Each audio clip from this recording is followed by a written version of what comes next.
When I first learned hand engraving, I thought, can I learn hand engraving without having to learn graver polishing or graver making?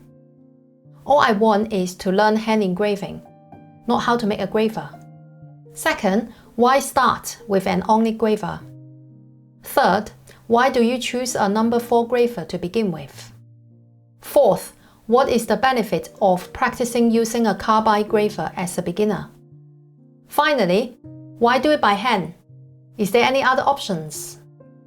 I only understood that after I had mastered the skill, that learning graver making is crucial if I want to learn hand engraving and if I want to engrave well.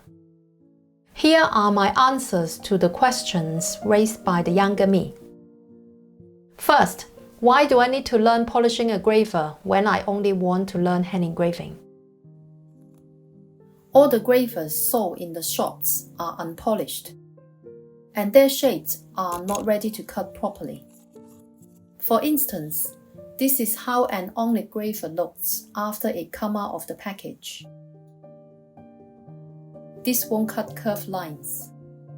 Second, this brand new graver is machine finished with matte surfaces. When doing hand engraving, the old saying of Confucius from about 2,500 years ago is very true. To do the job well, one must first sharpen their tools. Because how well your graver is polished will directly affect the quality of your engraved work. You want your graver to have a mirror-polished surface. Third, it depends on what material you are engraving.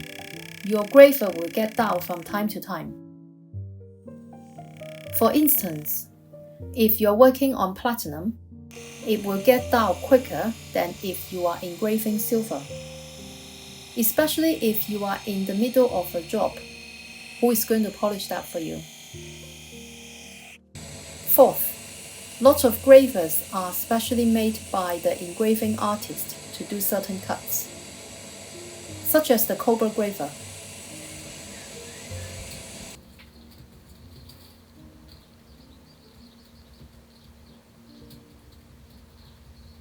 If you like this video, do you mind clicking the like button? Thank you. Then, why start with an onglette graver? First, compared to curved lines, straight lines are the easiest to handle when you are a beginner. An onglette graver is the one for engraving straight lines. Second, while a V-point graver is designed for creating deep cuts, an onglette graver is ideal for making even cuts, which is perfect for beginners learning how to control the graver. You want the straight lines you engrave to have an even and consistent look, just like how you do it with a pen.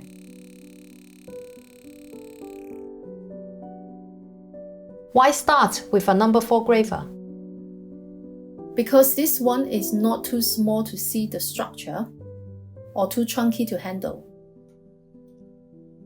So once you understand the principle and know how to polish a number 4 graver, you'll be able to handle narrow gravers and chunky ones. What is the benefit of practicing using a carbide graver as a beginner? First, you can use an HSS graver to practice on silver if you have someone there to repolish the graver for you every time you destroy it. If no one is there to repair it for you, you should use carbide because that requires less maintenance. Second, if you are practicing on copper and there is no one there to back you up, as a total beginner, you can completely forget about using an HSS graver on your own. If you don't break the tip of a carbide graver on copper for the first 8 hours of practicing engraving curved lines, you should be very proud of yourself.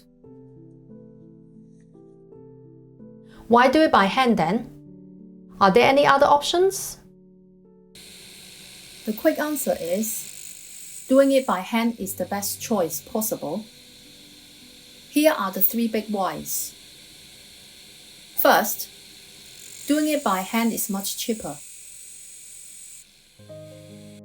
You can use the machine called graver hone to do it, but you don't just need the graver hone itself. You will need more than 1 big diamond disc to put on that machine, and you will also need a sharpening fixture. The entire system costs more than $1,500. That machine can only be used for polishing gravers, nothing else. On the other hand, if you polish your gravers by hand, all the tools you need are only about $400. That's almost a quarter of the price for the graver hone system. The flex shaft and handpiece you use for polishing the gravers can also be used for other projects. Second, if money is not an issue, I envy you. But you still need to learn how to make the graver cut properly. It is not like you can just put a brand new graver into the system, press a button, and a ready-to-use graver will pop out from the other end. Third, if you have the stamina to learn hand engraving, learning how to polish the graver is not that different. Both require your hands to be still.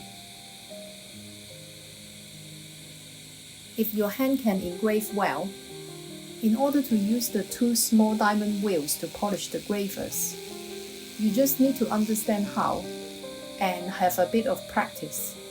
That's it.